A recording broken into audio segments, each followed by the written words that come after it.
On today's episode of Drummers Eating Pizza, John and Liam travel to meet with John dechristopher at his home studio. John talks about his early drumming memories and his start in the retail industry in Boston. John will talk about some amazing moments with his drum heroes and about his podcast, Live from My Drum Room, and his current band, Grand Theft Audio.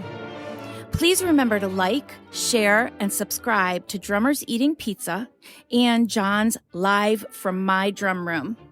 And now, Drummers Eating Pizza. All right, everybody, welcome to Drummers Eating Pizza episode. I think this is 8 or 9. I'm not quite up to 450 or wherever you are at with your podcast. 200 something. 200, yeah. So we've got the legend in the music industry. He's definitely too humble to admit that. But John dechristopher, thank you for being here, welcoming us into your studio. Thank you. I appreciate you making the time for this. So we're going to do this kind of backwards because usually we eat pizza first and then we do the interview. So we're going to interview and then eat pizza. Well, I'm left-handed, so I'm used to doing things backwards. You know what? That's a good point. All right, so question-wise, we're going to go through as many as we can because I've got a million questions for you. You got it. First musical memory. Oh, man. That's a great question. And I'd have to say, you know, I think a lot of people my age might say the Beatles. And that's certainly an early memory for me. I mean, I was born in 1960. And the Ed Sullivan Show, I was 3 years old. I'd only just turned 3 in December of '63. But I remember my older sister and brother playing the Beatles around the house. But really, I think what really resonated, I used to be sort of ashamed to say this when I was younger, but it was the Monkees in 1966 when I was 5, 6 years old, and that show was on TV. And every week you could tune in and see these guys playing instruments. And that definitely is a memory. If it's not that, it might be just before that. I have all these memories of like the Rubber Soul record, which I, at the time, maybe I didn't know. I remember the cover of it. And, but the songs on that record, I remember in at 65, maybe it came out, 65 or 6, and listening to that, my sister had the album. So definitely the Beatles and probably later the Stones. And the Monkees TV show. Yeah. I do remember the reruns of the Monkees. Yeah. I'm a little bit younger. A little bit younger. I think so, yeah. All right. So first, did you start on drums or did you play clarinet in school band and then switch over to drums? Started on drums. I think I had an interest as far as I can, far back as I can remember. Just from seeing, as I said, the Monkees and just seeing the Ed Sullivan Show and bands and going somewhere and seeing a drummer. But by the time I was about 11, I really thought like, okay, I want to learn to play the drums. So I actually went out and bought a pair of drumsticks at my local music store, and I hadn't had any lessons. And I used to just, air drum along to records. And I'm not unique. I mean, everybody I think has the same story. And so this would have been around 1972. And I just really got more and more interested and serious. And then my next door neighbor, who's still my best friend, Mike Mahoney, gave me an old snare drum that he had from when he took lessons when he was much younger. It was like in his basement up on a shelf. And he said, you should have this. And I would just sit there and just play on the snare drum. And that 1972, that year that I turned 12, and for Christmas, my dad bought me a drum set, and that was my first drum set. But I'm self-taught. I took lessons years later for a little while to get the basics to reading, but I'm sadly self-taught, and it shows. Now, do you still have that drum set?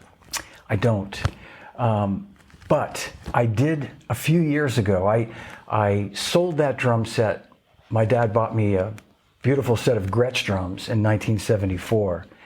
And I was in a band that had a friend of mine playing percussion, who was also a very good drummer.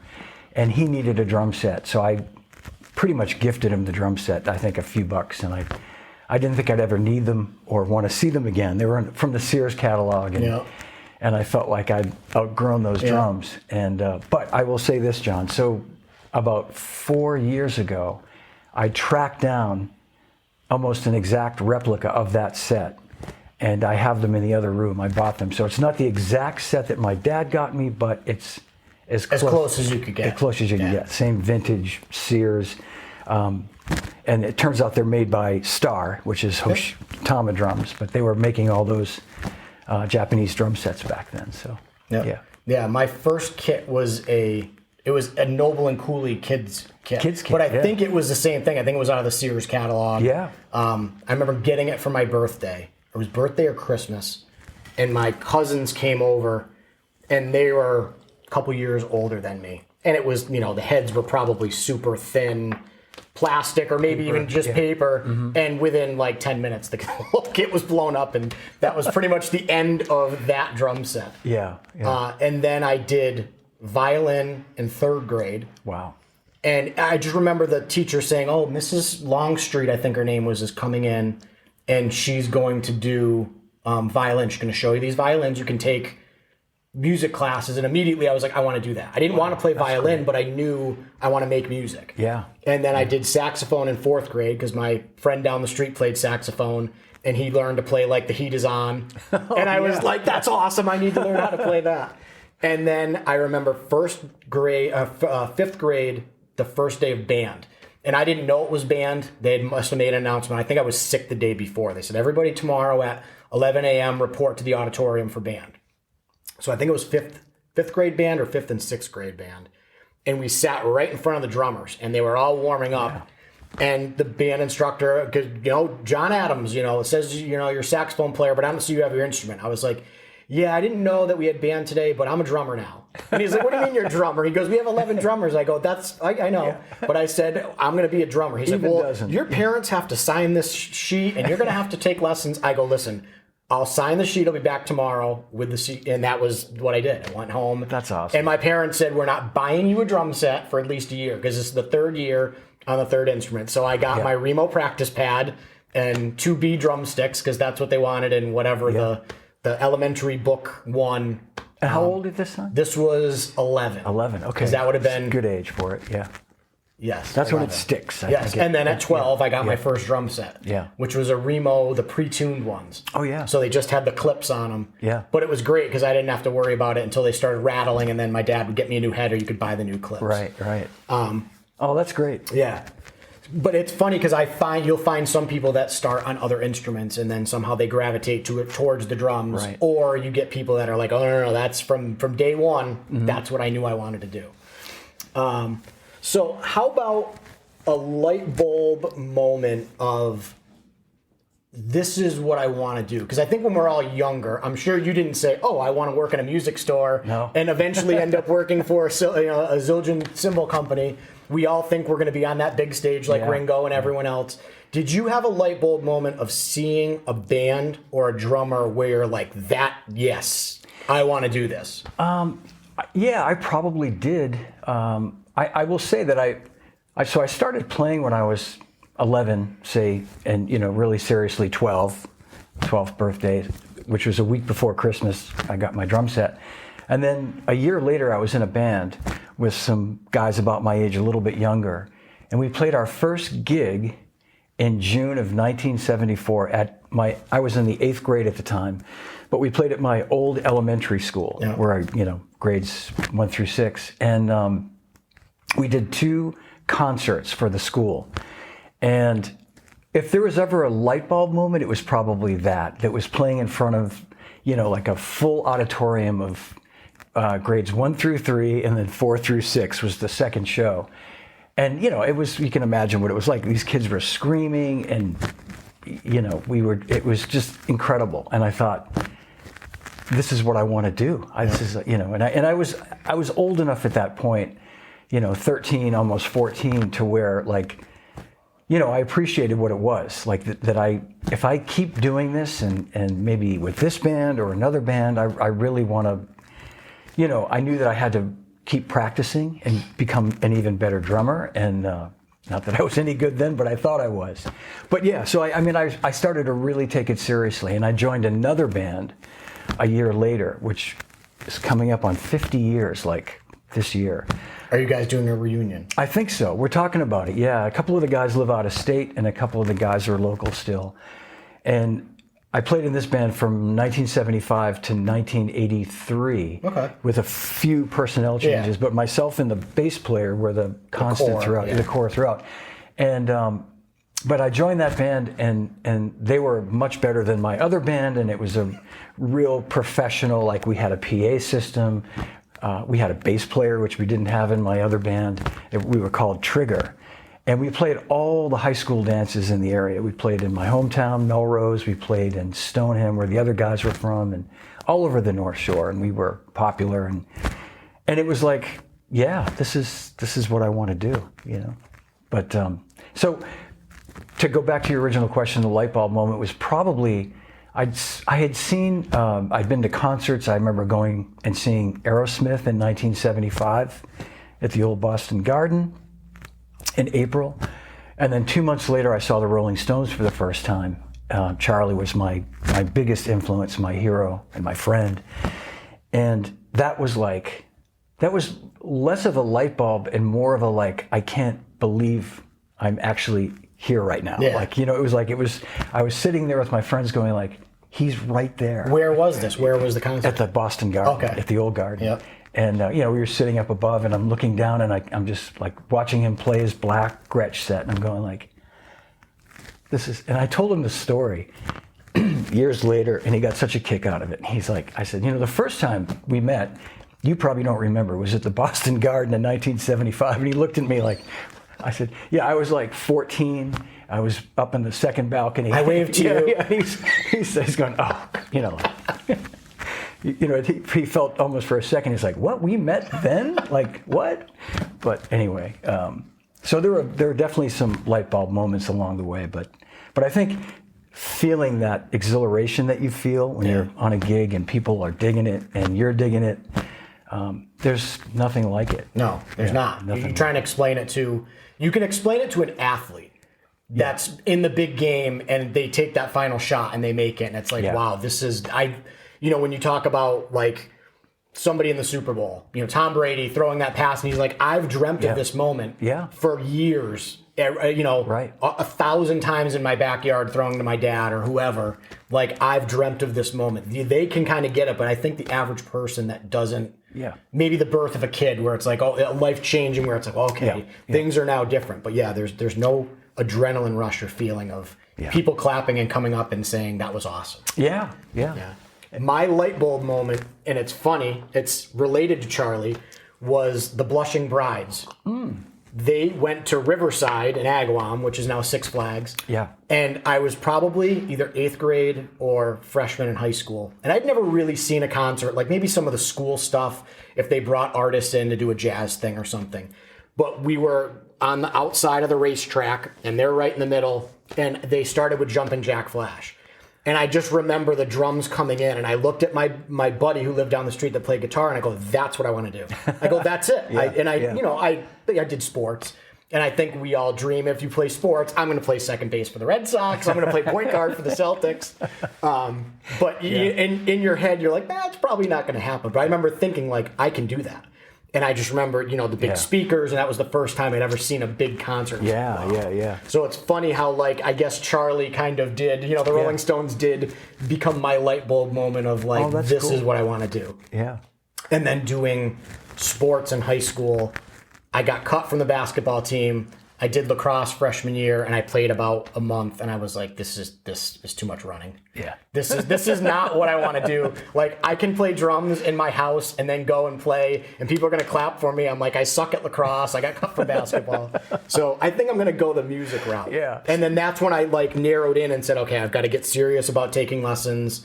We had a couple guys from Westfield State that would come in, because they were a big teaching school, so the music education was big there. So they would all come in and do their student teaching in the local school. So we had a jazz drummer that came in, and he was the first one that kind of opened my eyes to, like, giving me jazz exercises. Yeah, I think it was like the Jim Chapin book. Oh, wow. And that was the first thing of, like, trying to sit down there and play the ride cymbal and get my snare drum to line up or not line up. Yeah. And then he wanted me to put hi-hat in 2 and 4. Like, what is this guy, crazy? But that was kind of the beginning for me where I was like, okay, I want to do this. Like, I want to do music.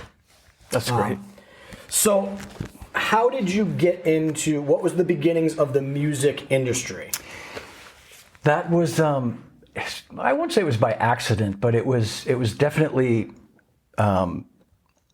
fortuitous, I guess, if nothing else. But so I'll fast forward along. In 1979, I was going to go to Berkeley, took a gap year after graduating high school. I was going to go to Berkeley.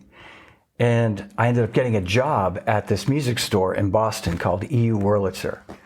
And it was like the happening place at the time. This was 1979. This was way, way back when. And I used to shop there, and it was just such a cool happening. The vibe was great. I ended up staying there, and over time, and a year and a half later, getting promoted to drum department manager.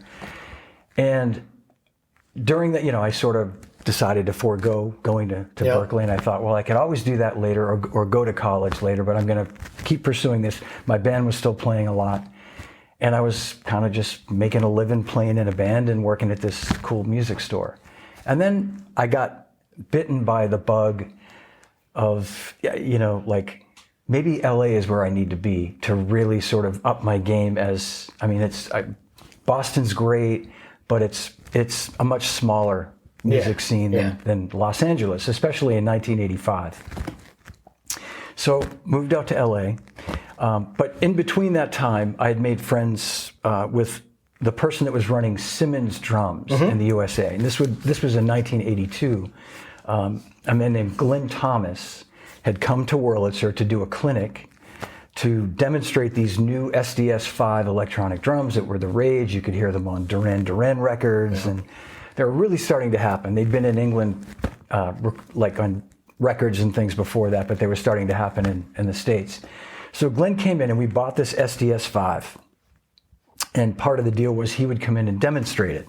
So that night he came in, and the audience was David Robinson of the Cars and some other. It was a small little group of people, but serious people were interested in these drums. So Glenn did the clinic, did the presentation. He and I went out afterward and hung out, had a great time. The next day, David came in with his drum tech and bought the kit, like right off the floor. We had it probably 24 hours, Gone. And I remember sitting there trying to show him what I remembered from the night before, and we were just kind of pushing buttons and trying to figure stuff out. So anyway, long story short is we started selling these drums. They were becoming more popular. We were the first shop in town, first store in town to do it. And Glenn remembered that. So I stayed in contact with him. I actually bought a set myself around 1984. And then in 85, I said, I'm thinking of moving to LA and, trying to pursue music. And would you, I'm not foolish enough to think I'm going to land on my feet and, become Vinnie Colaiuta when I get there. And Glenn said, if you come out here, I'll have a job for you. You're a good guy, and we're growing, and we need good people, and I'll have something. So I hung up the phone thinking, wow, and then I remember just before I finally decided to do it, I called him again, and he said, yep, mate, you come out here, and I'll not take care of you, but I'll have something for you. So I did. I moved out there, and Glenn, the day after I got there, he said, come on in, and it's not an interview, but just want you to meet some people, and I did, and then he wanted me to start like a couple of days later. So I started working there in the summer of 1985, and was it like a brick and mortar? It was the distribution center for the USA. Yeah. So all the stuff that came from England came to Calabasas, California. Yep. Most famously, Calabasas now was where they had some of those really terrible fires. But it's a beautiful, beautiful area just north of LA, northwest near Malibu, and so I lived not far away in Canoga Park, California, and so we had, and it was an artist center for drummers to come in, and like in my first couple of weeks, I met all these drummers that are my friends still today, like Vinny and Danny Serafin and John Robinson, and I mean, just Greg Bissonette, Myron Grombacher, all these drummers were coming in to either get their drums serviced or to pick up something, and because everybody was using these drums at that time, Simmons Drums, and that job unfortunately, after about a year or so, by 1986, Simmons had really had some serious competition from Roland and Yamaha, and they sadly weren't really able to sort of be the brand, the innovator anymore, I should say, in terms of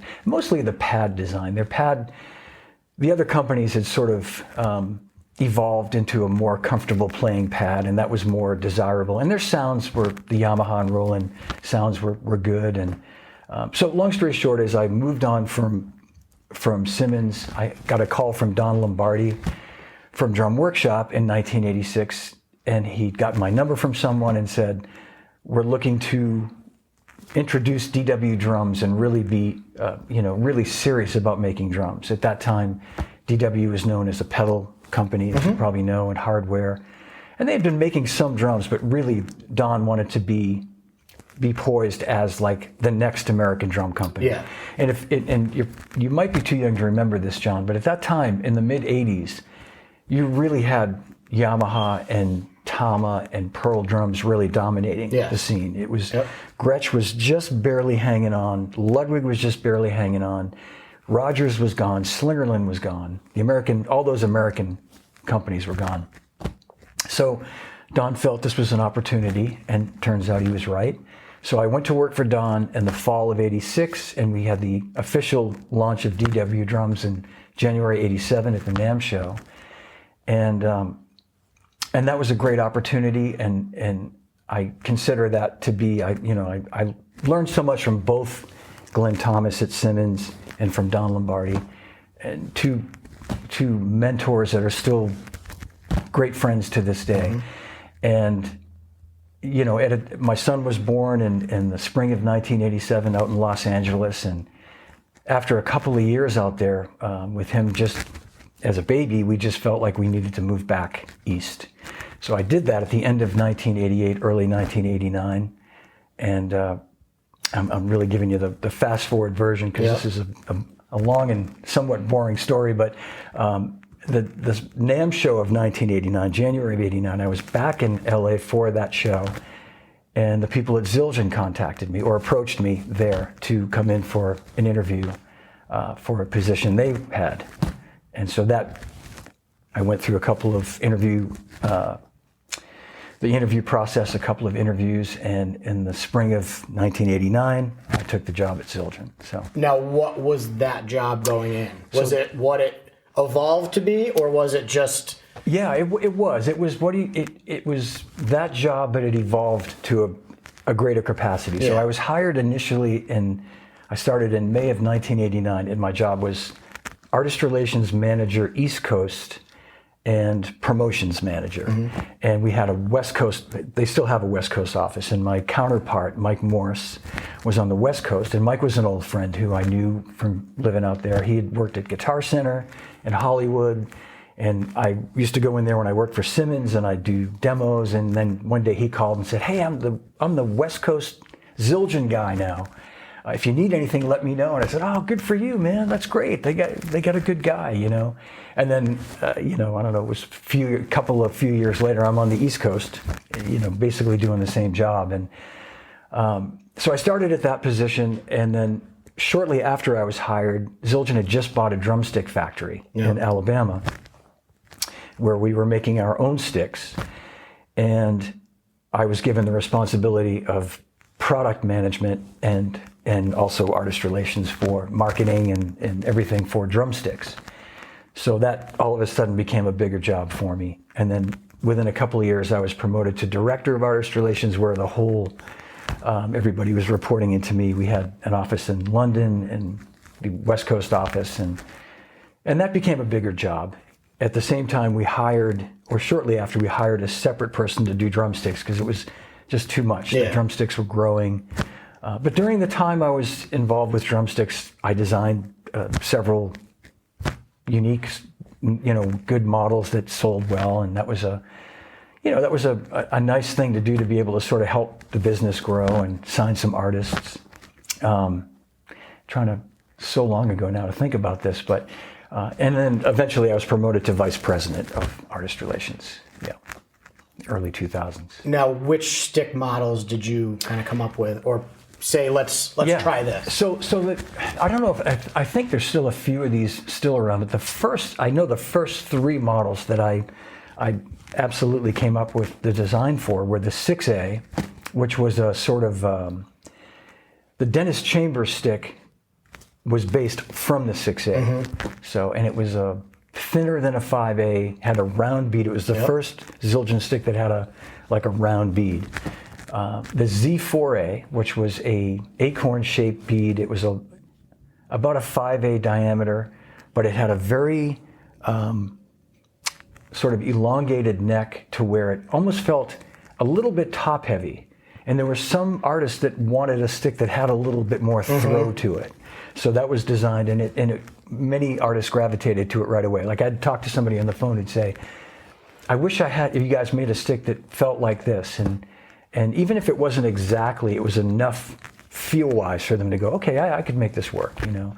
The Super 5A, the Super 5B were longer and more kind of robust versions of the 5A and the 5B.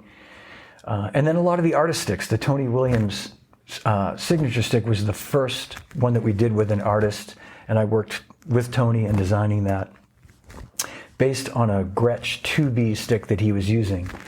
And basically I met with Tony at the Modern Drummer Festival in 1990, and he handed me a pair of his sticks and he said, if you can make these, I'll play them.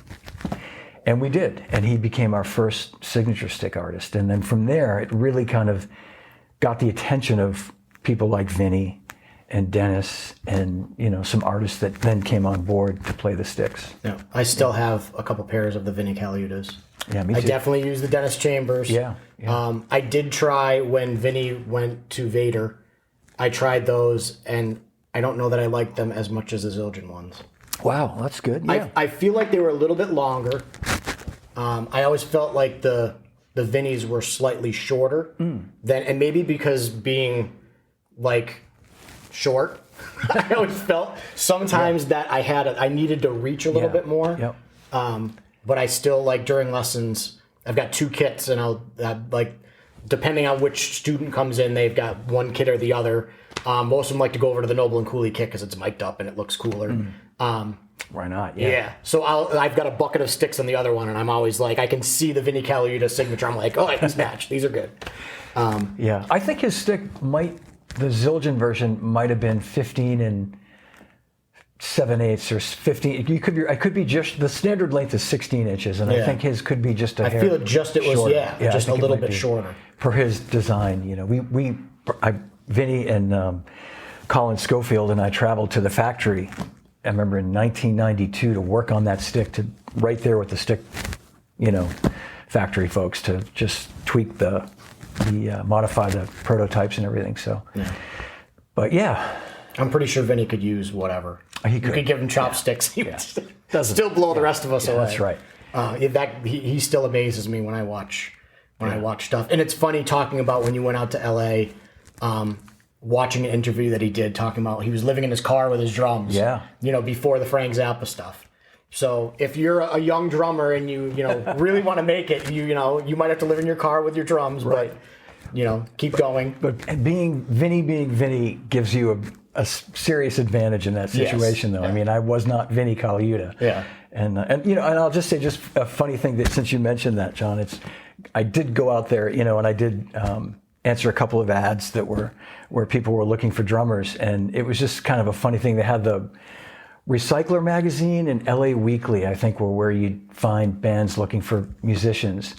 And again, now this is 1985. It's glam rock city, you know.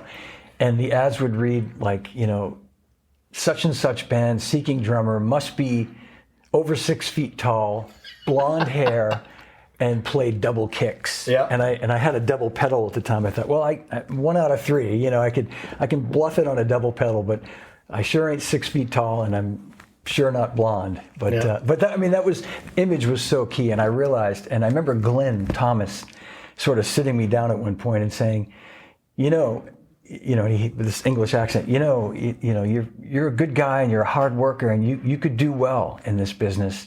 I know you want to play the drums, but it's kind of just saying like there's a lot of BS out there. Yeah. And if you're gonna spend your nights driving into Hollywood, you're gonna figure out pretty quickly that.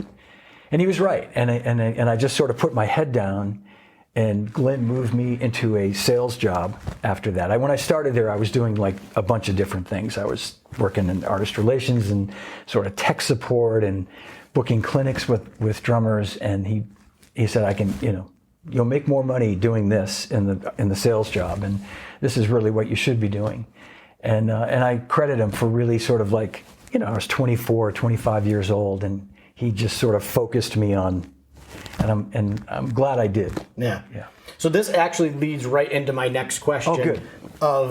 I think a lot of drummers, we hit that point where whether it's you've got to start paying the mortgage, the kids are born. Yeah. Did you struggle with that? I want to be a player. I want to be on that stage, but there's this job that can, pay me, and I'm still in the music industry doing this. Did you ever have that push-pull moment of like, I don't know, maybe I can still do this. If I really work hard, I can be the player and go on tour and be the rock star? Or was it a quicker, yes, this is what I want to do. This is probably, okay. Yeah, I think it was quicker from the standpoint of realizing pretty quickly when I got out there what the scene was like, just sort of getting the lay of the land. I didn't want to give up on playing, but I realized that there were lots more opportunities on this, and I had been working retail, so I wasn't not accustomed to having a day job. You know what I mean? I wasn't like a guy that had come off the road, never wake had up at 1 every day. Yeah, right. And like, now I got to go to an office every day. I was okay with all that, and I think the fact that I made a lot of friends at Simmons that are still friends today, and I think about it 40 years ago that we're still in contact, and that helped, like just knowing that like I had a fun place to go to work every day. But like I said, I didn't want to completely give up on it, but I saw less and less opportunity for that. And then when my son was born in '87, it was pretty easy for me to just kind of go like, this is I didn't. Your priorities changed pretty quick. Yeah, it really did. Yeah, it's hard when, like I was saying earlier, when my daughter was born, the opportunity to take on the full-time job. Yeah, it was kind of like I was really burned out with traveling, and I was like, I need a break anyway. And then it was like, okay, because I had a friend whose dad was a truck driver. And he was always gone. That's tough. So it was like, I didn't want to do that when I had kids. I was like, I don't want to be that father that's not there. Yeah. Because I'm sure, like Charlie and Steve Gadd and all these other drummers and that have kids, you might look back and say, I wish I was at more soccer games. I wish I was here. I wish I was there. But, there's also the mentality of this is my job. This is what I do. And I'm all in. Like talking to somebody about like Sean Pelton and Vinny, like those guys are all in. This is what they were going to do no matter what. There was no, a lot of guys say there was no plan B. Like I'm going to be a drummer and that's it. So I got to figure this thing out. Yeah. Well, I'll just say, you make a good point, because I took the job with Zildjian in '89 and my daughter was born in September of '89. So when I started that job, we were expecting her in 4 months.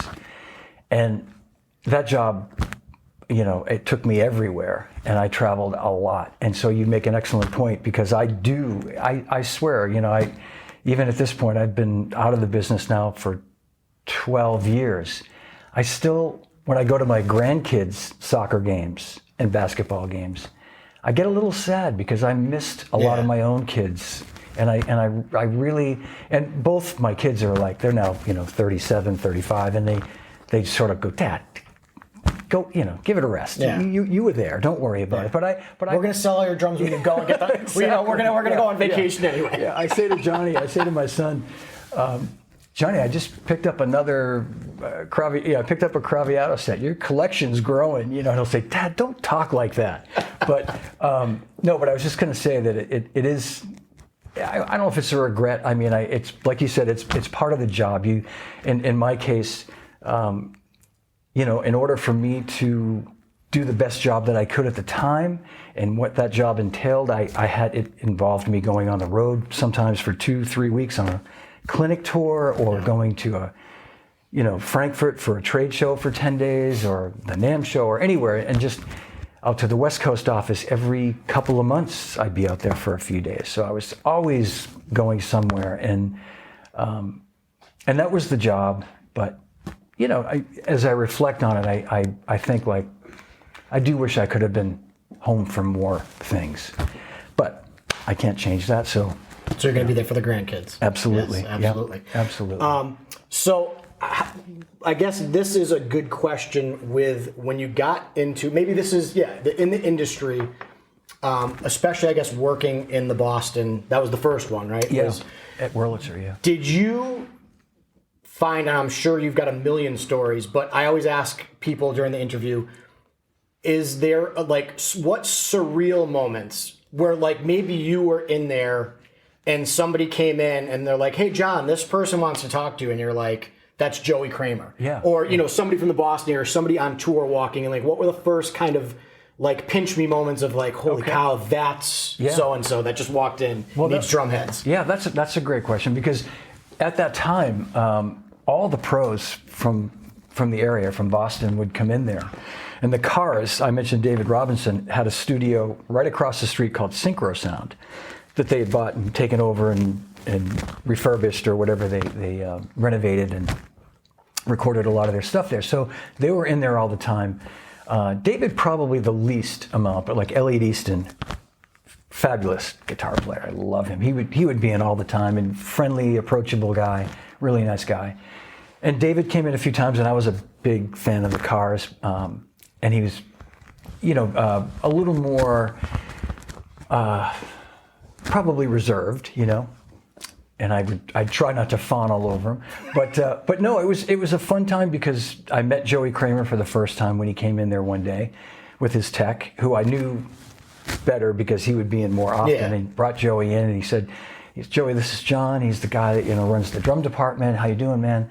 He said, I wanted to check out some of those electronic drums. So we had the Simmons weren't available yet, but the Simmons Drums and the Sinaires, and I gave him a demo, and this would have been probably about 1980, and he sort of just laughed and said, why would I want these, or something, walked away. He has no recollection of it. I've told him this story, and he's like, really? I said, yeah, you did. You came in and you must have been recording down the street or something, and maybe you thought you needed these for the record. I don't know. You came in and I had them set up and I played them, and they just went do do do do do do do. And I'm like, yeah, why would you want these on an Aerosmith record, right? But Steve and Joey will hate these. Yeah, exactly. Yeah. No, and I all those bands from that time would come in from time to time. I met Sib, the late great Sib Hashian from Boston, the first time, and I remember him being this really super humble guy. Nobody even knew who he was when he came in, and he was surprised that I knew who he was. And again, I think it was after, it would have been the early '80s, and maybe they were sort of past their initial prime, so to speak. But it was an exciting time, because it was really the sort of, even though we had Jack's Drum Shop around the corner, which was a great drum, dedicated drum shop, we could hold our own, because we had all those major drum brands, and we were competitive, and it was fun. I grew up on the first Boston album. My father always played it. He went to embalming school, owning the funeral home, in this is his story. I don't know how true it is, but it would have been, my sister was born in 65. And big birthday this year. Yeah. Yes, that's right. So this was probably 67. I know my sister was born. I think my brother was on the way, and he was going to school. And I remember being a kid listening. He goes, I saw this band in a bar in Boston, and there was 10 people in the bar. And he goes, a year later, this album came out, and he goes, that's that band that I saw, because he laughed at his friend who took him. We're going to go out drinking. We're going to go to this bar. He's like, well, what's the name of the band? Boston. He goes, yeah, whatever. What's the name of the band? He goes, the name of the band is Boston. So he was just and then it came out, and so I remember growing up listening to that album. It was that album. So huge. That was the only rock album that he played for the most part, and everything was 60s doo-wop and Sha Na Na and everything else. we used to have, I think it was out of Hartford, it was Big D103. It was the oldie station. Yeah. Every time I got in the car, that was on. I'm like, oh man. But that's what I grew up playing drums to. Because when he got me the drum set, he goes, I don't know anything about music, but I know the bass player and the drummer are supposed to like work together. So he went over to his receiver and turned the bass way up and turned the treble down. So I remember he had like a 25 CD box set of probably like 1960 through 70 or whatever. It was all the hits. So he threw it on. I remember the first song that I can remember is, I don't know who did the cover, but it's It Ain't Me, Babe. Oh yeah. And it wasn't Bob Dylan, but it was whoever covered it. I know, yeah. Who did that? I can hear it in my head. Yeah, it's not Bob. It's probably more popular by the band that covered it. Yeah, oh, absolutely. Yeah. But that was the first song I remember. I wonder if it's the Birds. It had a female singer. It did. I'll have to look it up. But I remember like, sitting there and hitting like the cymbal, trying to hit it on 2 and 4, and then trying to play the drum part to it. So yeah, Boston was a huge influence on me growing up. Yeah. And I remember coming up we were on tour in Miami, and we were coming, I think, into like Baltimore. We were on 95, and the sun was just coming up, and everyone was sleeping. It was like 5 a.m. And I cranked, and it, and within like a minute, you see the eyes kind of opening in the van, and everyone's just like, it's almost like the Wayne's World where, the drums kick in, and everyone's like, everyone was awake from that. We stopped and got breakfast, but that was my Boston story. Oh, that's great. I never got to meet any of those guys, but that was my youth of listening to music, was listening to that first Boston. That was groundbreaking.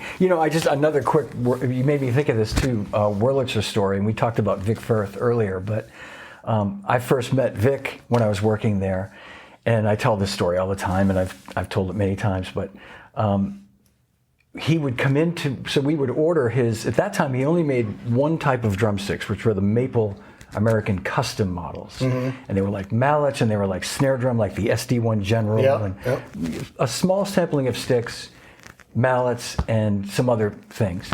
And he would come in, I'd call the house, and it's just so funny to think about this, because I would call the house and leave the order on the answering machine, or Vic would call me back, or my mother-in-law, Olga, would take the order. And he would then bring the sticks in on a Friday to deliver them before a Symphony Hall concert. Because, of course, he was legendary symphony orchestra timpanist. And he'd come in his tux and with a box of sticks, and he would say, COD, $87 or something. And I'd say, okay, let me go get a check for you. And then my boss would say to me, just tell him to leave him and we'll send him a check. And I'd go back to Vic, and he'd go, no. I know how you guys pay. I want my check right now. And I'd have to go back and forth and say, I've pre-sold 3 of these pairs of mallets, I need that. We've got to give him a check. All right, we'll give him a check.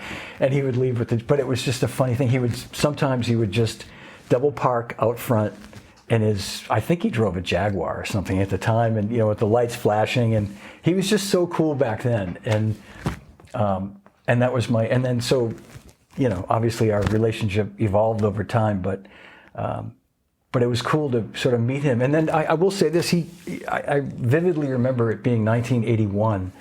He came in one time with a pair of American Classic, his new line of hickory sticks. He said, I just started making, he said, you play rock and roll, right? I said, yes. He said, try these and tell me what you think. And they were American Classic 5A, which I use today. And they were unbelievable. I've been using Regal tip sticks up till that time. And these were the best feeling, best balanced, matched perfectly, just in a bag. He gave them to me, and they've lasted a long time. And I said, I want to get these for the store. We want to order these. And at the time, they made them in 5A, 5B, 2B, and maybe rock, but maybe not. Maybe just 2 or 3 models, and the Steve Gadd black drumsticks. And I just remember once we started carrying them, we could not keep them in stock. And I'd every week be calling for like 12 or 24 pair, and that was the beginning of that whole American, like him getting into the mainstream stick business was at that point. And in my opinion, he never really looked back. I think he a few years after that, he was number 1 still is. So Yeah. they still are Big Firth. Yeah. I remember in high school, if we would go to a gig and you would use a backline kit, and it was somebody else's drum set, you would know what sticks they use. You'd be like, that guy used Weckels. Because you'd have the red on there, or he's using Gad sticks because there's black marks on the the center of the drum. And then I think with the jazz guys, the Buddy Rich sticks had like the white finish. Oh, yeah. So you'd see the white paint on the cymbals. You're like, that's a Buddy Rich stick guy.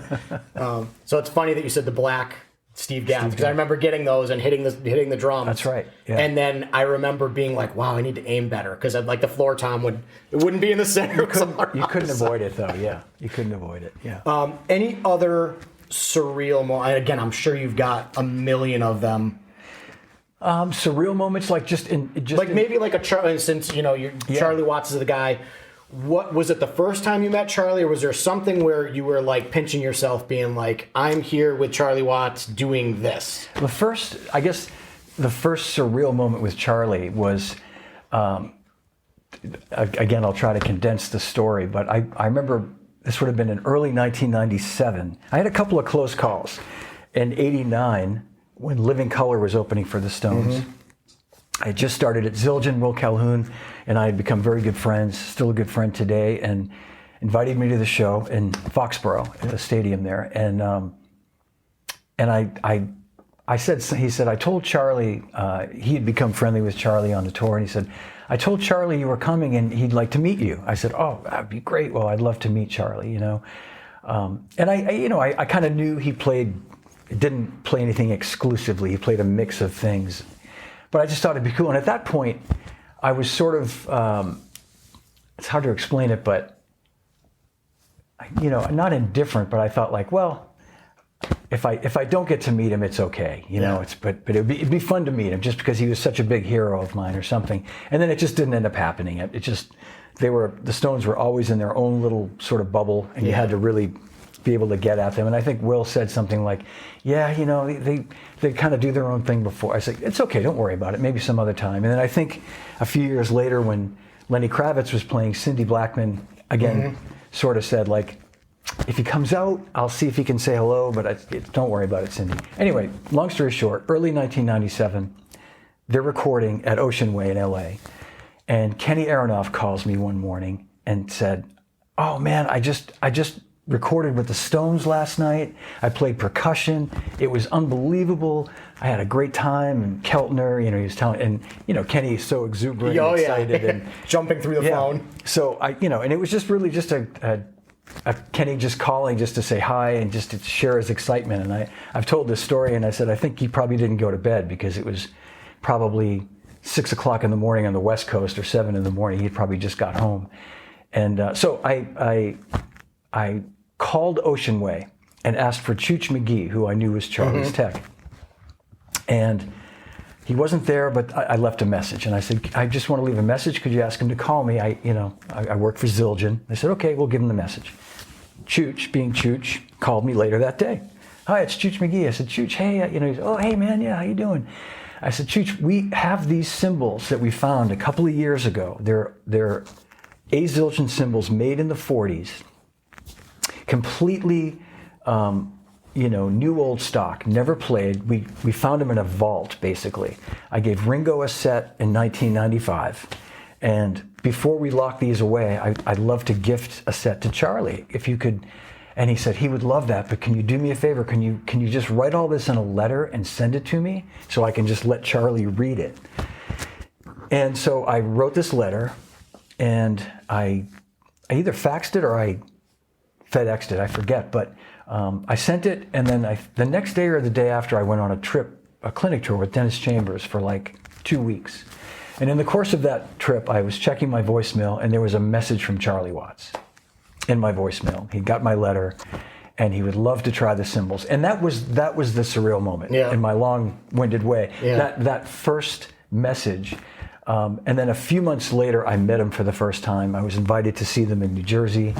And I remember meeting him at the sound check, and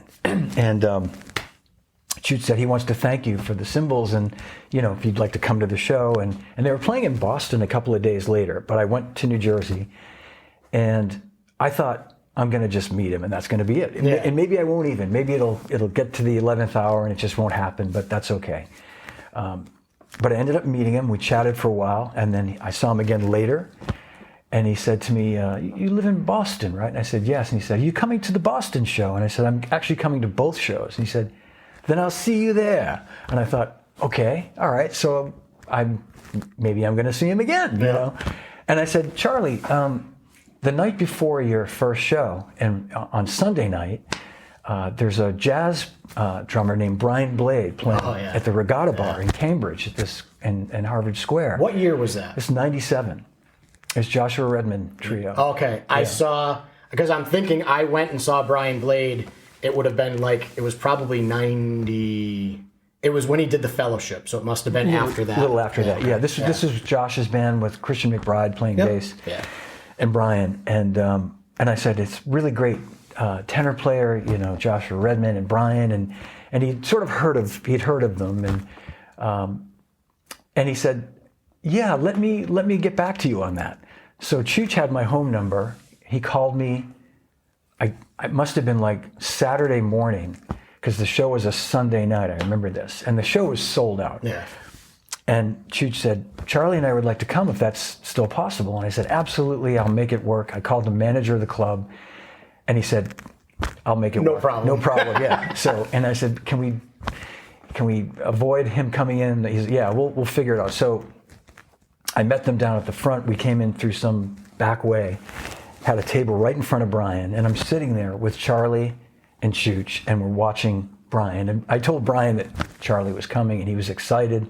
And afterward, we went back to their little dressing room area and hung out for a while, and took some pictures, and it was great. And then the next night, I went to the show. He'd invited the band, Joshua Redman's band, to come to the show. So before the show, I'm chatting with Charlie, and he's like, "That was really fantastic." He said, "You know, I invited them to come, but they said they would, but they were just being polite. They don't want to come to this." And I said, "No, I think they really want to come." Yeah. And then I got a call. I guess Brian had my cell phone number, but didn't have a phone, but Christian did. So Christian called me, and he said, "We're out front, but we can't get in." So I went back with Chooch, who had his laminate, and we brought them back. And Charlie was elated. He was just so excited to see they actually came. He was like, really, I'm not making this up. It was, and that really began this friendship that, you know, he would say, it wasn't long after that, he said, "If you come to London, call me," gave me his number and said, "You know, if I'm in town, I'll, you know, have a coffee." And we did that several times. It was really great. There was another really surreal moment a couple of years before that when I mentioned Ringo, where I'd actually met Ringo before I met Charlie, and that was presenting these cymbals to him. I told Jeff Jonas, his tech, that I had these very special vintage A's from the 40s, and so we made a big presentation. Craigie Zildjian was there with me, and he could tell by looking at them. We took them out of the box, and he's like, "Wow! I mean, they're these beautiful, vintage-looking but brand new-looking cymbals." And he put one on his finger, and he told Jeff, "I want this on the kit tonight." And I went, "Oh boy, if you crack that, I don't know that I'll be able to send you a replacement." But I guess, he did. He played it for a few gigs, and then Jeff, I think, persuaded him to put it away. Yeah. But that was a surreal moment, because he was very fun and engaging, and we had a lot of laughs. And then years after that, I'd see him on tour, and sometimes he'd be able to have time to really sort of hang, and other times, more often than not, he had family there, and understandably, you know, be with family. But those because of who those two guys are in my life, you know, they were very special. And you know, I don't want to forget the late great Mitch Mitchell, who was a big influence. And when I got to know Mitch, and we became really fast friends. I mean, is he originally from this area? No, somebody had said he's from London. He is from London originally. Okay. Yeah, he's a Brit. Was a Brit. Yeah, rest his soul. But no, I don't know that he ever lived here. He did live in Nashville for a little while, I think, and maybe even in Austin, but never in this area. Somebody had said that years ago to me, that he was originally from this area, but he's probably Yeah, he was a huge influence too, because being 15 in high school being a jazz snob, you know, graduating from, I'm not going to play rock music because that's for the peasants, you know, I'm going to play sophisticated jazz. You know, doing 2 years of that and then like having bands wanting me to play. And I was like, I don't know, man, it's a rock thing. I'm a jazz guy. And then I went to the record store and was like, I'm going to buy some used records. And it was like greatest hits for Jimi Hendrix. Yeah. It was the one they were like dressed in cowboy outfits or something. I think that was the back cover. And I remember putting it on and I was like, this guy's a jazz drummer playing rock. Oh, yeah. Just from the fills. And then it was like, oh, okay, well, maybe I can do that because I'll put my jazz influence on these peasants in their high school rock band stuff. But that's when I ended up like switching, being like, man, music is music. And, you know, but when you're 15 and you think you know everything.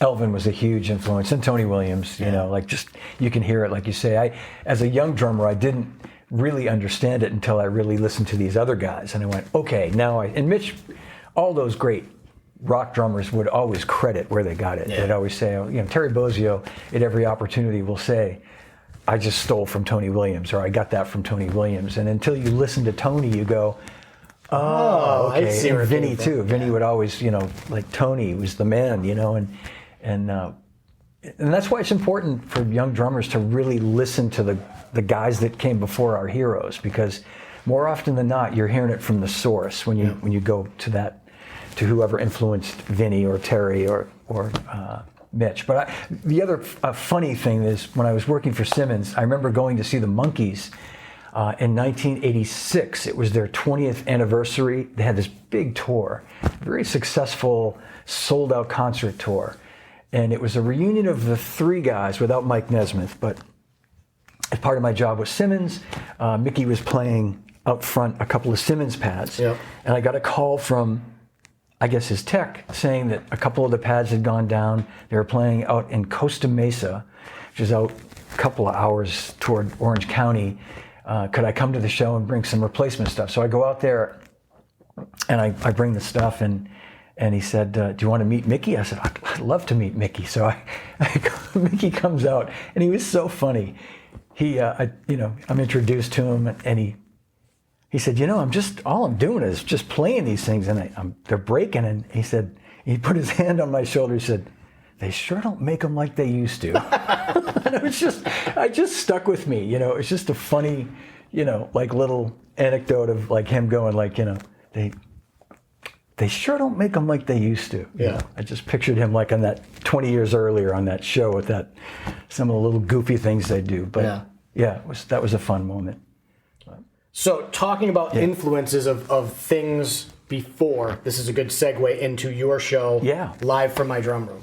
Because and we are going to put links up with the Venmo and everything. Oh, thanks. I don't know how often you restock. I know you said recently you got another run of stuff. Yeah. But I'll add all that stuff. We'll put the QR code if I can figure out how to do that. But I will definitely put the link to your show where they can get all that stuff. Thank you. So what I love about your show is seeing these drummers and not reading Modern Drummer anymore, learning from your people that you're doing, all the people you're interviewing, them talking about, I listened to this person growing up and that person. Like when you did Tim Alexander a couple weeks ago, talking about he went home every day and played the Elvis at Madison Square Garden. I'd never heard that album. And I put it on and I listened to it. I'm like, wow, that guy was amazing. Yeah. You know, like I had never heard of him before. Because was it DJ Fontana? Was that his original? DJ was there early. Yep. I just remember that name as Elvis's drummer. Yeah. But I love watching the show because you get these people that are on there talking about an album that they listened to. Right. Growing up, you know, what influenced you? I grew up listening to this album. And I'm like, oh, I've never heard that album. Let me go check that out. So how did you come up with... Did it start during COVID where it was like, we can't get together, so we can get together over the interwebs? It started like in April of 2020, so it's hard to believe, almost 5 years now, and it was really, I just meant to be something to give me something to do, give my friends something to do, and I would joke with guys like Steve Gadd that, like, Steve, you've got nothing else going on, so you've got to do this with me. Like, don't tell me you're too busy because you're sitting there bored out of your mind. Little did you know he was writing a book. Right, and that's when he told me that he was writing this book. The Gattaments book. Yeah, and in fact, I will just say he forgot this, but he remembers now that I said the name of the book should be Gattaments, and he's like, yeah, that's not bad. That's not bad. Anyway, but yeah, we Rick Marotta was probably the very first time I tried doing a stream. I'd never even attempted it before, and we tried a little experiment. And anyway, the idea sort of blossomed, and I started thinking about taking it more seriously, and people that I really would like to talk about and have on the show that probably were a little underexposed, for lack of a better word. You know, I've had plenty of people on that everybody knows who they are. But, you know, drummers that are just I shouldn't say just because they're my friends, but they're friends that I grew up listening to, that influenced me, and then years later we worked together. And like a guy like Gary Malaber, Steve Miller's drummer, played on Van Morrison's Moondance. I mean, talk about, you know, a drummer that's prolific. And then, you know, naming guys like that huge respect in the industry, but probably not a lot of drummers might not know who Gary is, you know, or I just had Bill Gibson on not too long ago, who's a very dear friend, you know, Huey Lewis's drummer, and, you know, just a phenomenal compositional drummer, you know, comes up with great parts. You know, he's like the complete package of, like, you know, great time, great feel, great ideas, tons of chops. Yeah. So, but people might not think of Bill immediately when you think of like Vinnie Colaiuta or Dave Weckl. You might not, or Steve Gadd. You might not think of Bill, but you know. But you know what? He can go to the movies when he wants, and he can go to the grocery store when he wants. Yeah. And he can go, I did all this stuff and saw all this stuff, and no one knows who I am. And this is, you know, that I always would joke, like, you know, people say, would you rather be, like, if you were famous, would you want to be that guy? And I remember saying, no, I want to be Charlie Watts. I want to just get my money, have fun, take my shower, put my coat on, and go back and go home, and not have to worry about all the interviews and all the, you know, trying to be the publicist saying, you really need to go do this interview, and you need to go do this. Yeah. But that's great that you're getting some of these drummers that, you know, aren't mainstream names, and putting them a little bit in the spotlight. Exactly. And then, you know, trying to obviously get, you know, there are like well-known drummers that people want to know more about too, that I think it's important to try to maybe get them to talk about things they don't always talk about. And that's always been my angle, is to try to not ask the same questions that they've always been asked by everybody that's ever, like Steve Gadd, for example. He's always going to be asked about Asia. And did you really do it in one take? And, you know, we did many clinic tours together over the years, and it would always be the first question from the audience. And he was such a sport about always answering the question with the same sort of enthusiasm and engagement as the first time he was asked it. So I have so much respect for that. And but trying to just dig a little deeper at times, you know. And I will say, Charlie, the year that Charlie passed away, 2021, I had spoke to him on his birthday, and I guess it was maybe even just a little before that, in a conversation.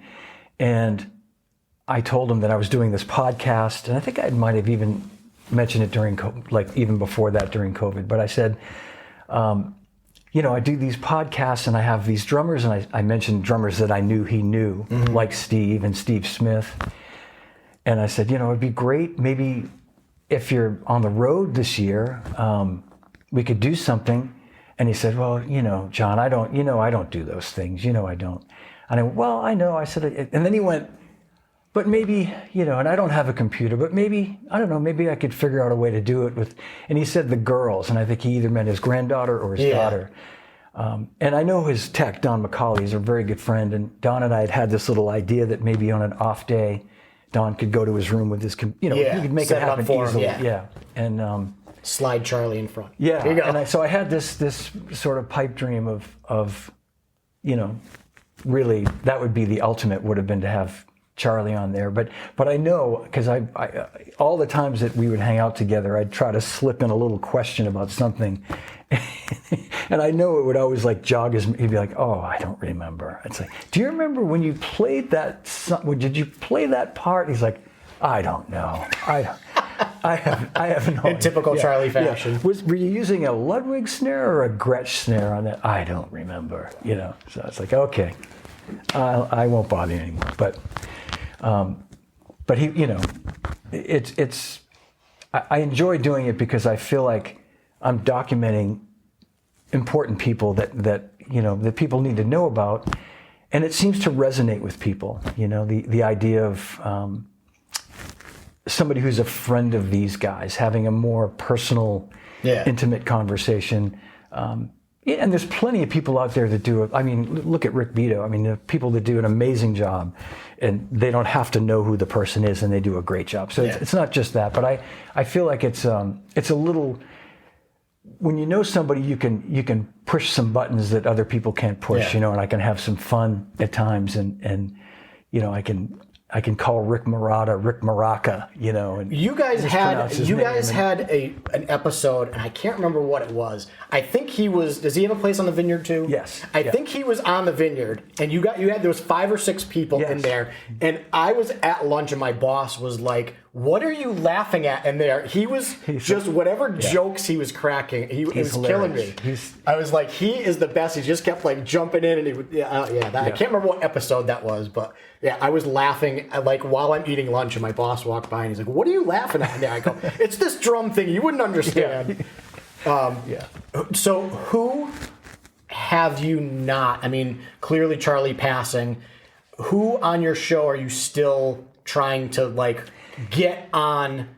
That it's just the stars are not lining up yet. Okay. Because I know you said today you're doing Simon Kirk today, and you said that's been a while trying to line that up to get it to. Yeah, trying to, and we sort of finally landed on a date last week for this week, and then Simon had some things come up where we had to keep pushing things back, but we'll do it today, knock wood. Yeah. But I have Ainsley Dunbar, who I've had before, but next week we're going to do a more sort of deep dive into some tracks that he played on. I'm hopeful to get Russ Kunkel. Yeah. Russ, if you're watching this. Probably not, but I hope so. I hope to get Russ. I'd love to get Nigel Olson, who I've had spoken to somebody about the possibility. That seems to be some interest. Mick Fleetwood. These are, big influential drummers to me, but I just think really important drummers that I'd like to really talk to. I'll just say this, I had a really fun, interesting call with Bobby Columbi last week. I got a hold of Bobby's email and number, and I emailed him, and he called me like immediately. And for his own reasons, and I fully respect it, he kind of declined. He just felt it wasn't really something that he felt he could really offer anything in the way of, and I tried to persuade him otherwise and tell him how important he is to drummers, but he feels that, and I don't think I'm betraying anything that he said, but he just felt like because he hasn't really been active for so long that he said, everything you want to know about me is in the documentary. It's already out, Yeah, and I said, well, Bobby, we could really dig deep. He said, I don't think so. But I'm not giving up on that. Yeah. And people often say to me, "What about Ringo? What about Ringo?" And I think that's something that, I would never even consider asking Greg Bissonette or anybody right in Ringo's circle to ask on my behalf, because that's a breach of what they've agreed not to do. Yeah. Everybody that's in Ringo's circle understands you don't come to him for a favor. Yeah. Ringo, can you loan me $50 to go out and have lunch today? And you just don't do that. So if Ringo organically heard about what I was doing, that would be great. You should give Greg a call and say, listen, when you guys, are in between, maybe you could be like, Ringo, check this out. Check out this podcast. Wouldn't it be cool if you were on this show? I did when I saw Ringo a couple of months ago. I brought a shirt for him, but I don't know if he wore it or not. And I was hoping to see him that night. It was right at the last second that, and it turned out he got sick a few days later and canceled a bunch of the dates after that. So he's been very careful about not interacting with people, and I totally get it. He'll be 85 this year, so a bad cold could really just mess him up. So I get that. But there are a few others that probably, if I think hard enough, they'll come to me. But those people that I mentioned, Russ Kunkel, we haven't been able to land on a date. We've kind of gone back and forth. And I'm going to have John Good, who I've been trying to nail down for some time, who's really the drum guy at DW Drums. Yeah. And that'll be a different kind of show to talk about just the history of DW and what John's done for that brand and the way he's designing the drums and all that. But I think there's still a never-ending amount of drummers out there. I don't think I'm going to run out of drummers, to have on the show. The other person that's sort of in the offing right now is the great Billy Cobham. And that's going to be in conjunction with the new book that he has out with Hudson. And I've done that with a few of the guys that have, like Narada Michael Walden, Ilan Rubin, and Steve Smith, people that have put books out and then have a sort of podcast, or the Jeff Beccaro book, have the people involved to talk about the book. And so. Now, what about Grand Theft Audio? Because my son, who's my production manager that you can't see, so the name of his band is GTA. And the first time I saw it, I'm like, GTA? So it's Grand Theft Audio, not Auto. Right there. There you go. Oh, yeah, there it is. That's right. A friend of mine made that, brought it to a gig. So this is a band that I joined in 2014. And it's the quick, funny backstory is a couple of the guys in the band are friends from my first band, going back 50 years now. And they needed somebody to fill in for a gig, and I had only just left my job at Zildjian about a year before that, had only just started really sort of trying to play again. I hadn't played for a long time. And can you fill in for us? And at first I'm like, I don't know. I'm not what you think I am. I'm not that I was any good then, but I'm not anywhere near as good as that now. And they're like, no, this is just, we're going to play Beatles. They sent me a set list. It's like all these great songs, Beatles and Stones and Who. And I said, okay, yeah, I'll do it. So I had a few weeks to sort of brush up and play. And I did the gig, and it was great. I mean, I had a great time. They enjoyed it. They said, we have another gig in 2 weeks. Can you do that? Our regular drummer's sort of not really. And if you want to just be our drummer. And I'm like, yeah, okay. And so that was almost 11 years ago and over 10 years ago. And we're now a 3-piece band. We're a trio, but it's fun. We're playing 3 times a month. It's just fun cover, classic rock, stuff that we grew up listening to as kids. The only pressure I ever feel is what drum set to play that week. And I'm going to take a picture, folks, which he's put up on his podcast. There's about, I don't know how many, 12 to 15 sets of too many. Vintage Gretsch and other stuff. So I'll take some B-roll stuff. So that must be hard. I mean, do you flip a coin? Does the Craviato kit go out? Or it's gone out a couple of times. I don't know if it's going to go out anymore, though. I'm kind of afraid. Yeah. Just, but it should be played. So I have a gig next week. I may use it. They sound so great. So great. And it's nice to have them here when I come back from a gig and my drums are still in the bag. Yeah, set up and ready to go. These are ready to go. Mic'd up. But I've been using this Gretsch chrome over wood kit for the last few gigs too, which is 1970, 71.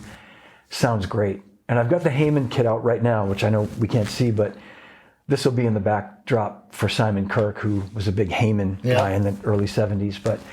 But yeah, so Grand Theft Audio, I feel like, when it's the perfect situation for me when I left my job and retired from working at Zildjian, between having grandkids, playing in a rock band, and doing a podcast.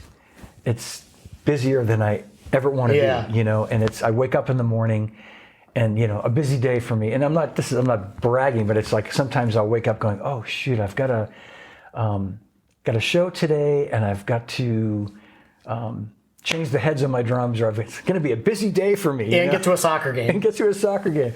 A normal person could do all that in an hour, but for me, that's my whole day. Or deciding, what I'm going to do with my floor tom that day. Should I change the heads? Should I?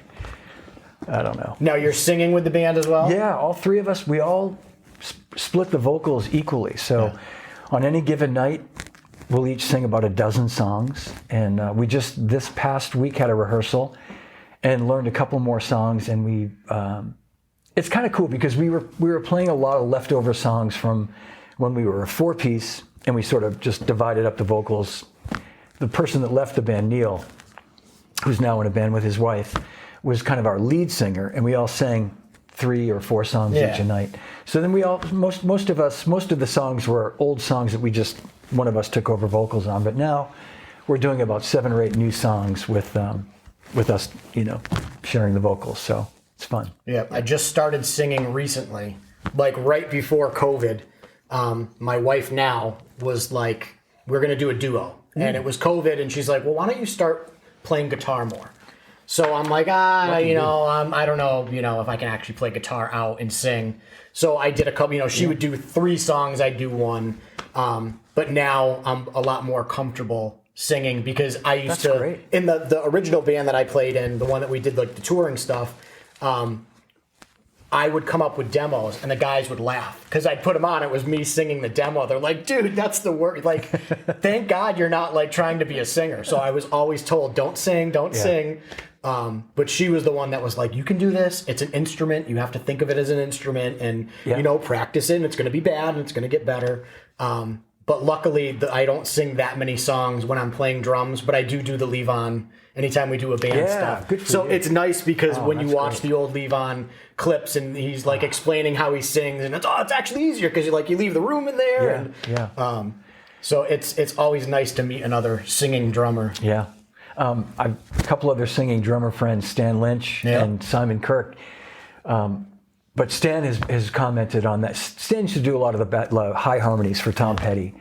And I remember us talking about that, and he said he loved that because he said it really helped me keep my time together too. Yeah. Because if you're singing, you know right away if you're playing it too fast or too slow, and that is true. Because a couple of the songs that we do, I've just started too fast at times. And gone, oh my God, what am I? Sorry, what a mistake! Here I am now. I've got to sing this, and we just started this new song, probably before your time, John. But it's from Joe Jackson called "Look Sharp." I don't know if you know that song, and I'm singing it, and my voice is probably the closest in terms of like the range for singing it, and I think I do an okay job. But there's a really crazy drum part in the middle of it. It's the hardest song for me to play and sing because so you sing the verse and it's just straight 8th notes, and then there's a part where it goes, tell me I should know the words. Tell me if you think the world's a crazy place, but the beat goes like, tell me if the world. Anyway, it's So trying to line your vocal up. Like, yeah. I can do it when I'm sitting behind the kid. I just can't do it right now. Well, what's funny is Sting said that he can't play his bass lines and not sing. Yeah. He said they're so together and integrated that. So, and it was like the thing that I think he did in Tuscany. And I think Christian McBride was asking him, well, what did you play on that bass line? And he's like, I have to sing it. I can't just play the bass line. Yeah, I believe it. Yeah, I do. It's funny. I embraced the idea of singing a lot when we decided to go this way. But now some nights I really seriously, I think I wish I could just play my drums for half the night and not worry about it. Yeah, not worry. Because I'm still battling with silly things like the microphone placement. Like there's never a perfect spot. Yeah, I've found so far. I can't find. I've tried goosenecks. Yeah, like that. I've tried, and it always feels like I'm a little bit in the way. Yep. Although the easiest I found, which I looked like I was in sync, was I had a headset mic. Yeah. Which is okay. It's okay. But then I found that the one that I had to mute it, you had to press the button. So I would sometimes like burp or grunt or do something into the microphone, and the guys in the band are like, I'm like, oh, I forgot this is still on. So you can always try the headset mic if you can like get a mute pedal or something. I used one a long time ago. It was one of the first Shure headset mics. And I just felt sonically it wasn't quite I'm using the 58 I use here at home, but live I use this new, it's called Nexadyne. It's a brand new Shure mic that they had just come out with. And my friend Ryan Smith at Shure has been great and like lets me try stuff and gets me stuff at a deal or even send me some things. But and this is a really spectacular vocal mic. To any vocalist that might see this, the Shure Nexadyne, and they've just come out with just at the NAMM show drum mics and other instrument mics. But and it's I can't blame anything on the mic because that's perfect. It's just the way I can. Once in a while, I find that sweet spot, but other times I'm playing and I realize, oh no, if I just come up a little too high, I'm going to hit it, and I've done it, and then I immediately, as soon as I know I'm not singing, I want to swing it out of the way as quick as I can, and just not have it there. But anyway, yeah. All right. Well, we are going to wrap this up because I know you have your podcast coming up at, I think you said 3 o'clock. 3 o'clock or something. We're going to go get some pizza. We'll do some video there. We are going to, what's it called again? Stoked. Here in Cohasset, Massachusetts. Just opened. I'm excited. Yeah, me too. I looked online and the menu options look good. It's good. I'm sure it's going to be good. We're going to like it. So, John, thank you. Thank you very John. much. My pleasure. I've got a million more questions, so hopefully we can do a part 2. I'd love to. In a couple months or something. Absolutely. When you're not busy. Love to. So thanks for tuning in. I'm going to put John's links up in the description so you can check him out. I'm sure most of you that are actually watching this have already seen his podcast, and if you haven't, check it out. Thank you. And I'll just say one last thing as far as the shirts and the hoodies. 100% of the proceeds go toward a scholarship with Percussive Arts Society, PAS. So everything that comes in for hoodie and t-shirt sales goes toward that scholarship. So that's awesome. Yeah. Great. Thank you. Thanks for tuning in, guys. We'll see you next episode. All right. Have a good day. Thanks for tuning in to episode 8 of Drummers Eating Pizza with John dechristopher. Please like, share, subscribe. Check out John's links, especially for his t-shirt, sweatshirt. The QR code will be in his links. All the money goes to a scholarship for PAS, so all the proceeds go to that. Please check out his Live from My Drum Room podcast on YouTube. Like, share, and subscribe his stuff. I appreciate you guys tuning in, and I appreciate you, John, for taking the time to meet with myself, grab some pizza. We will see you next time. Thanks for tuning in. Have a great day.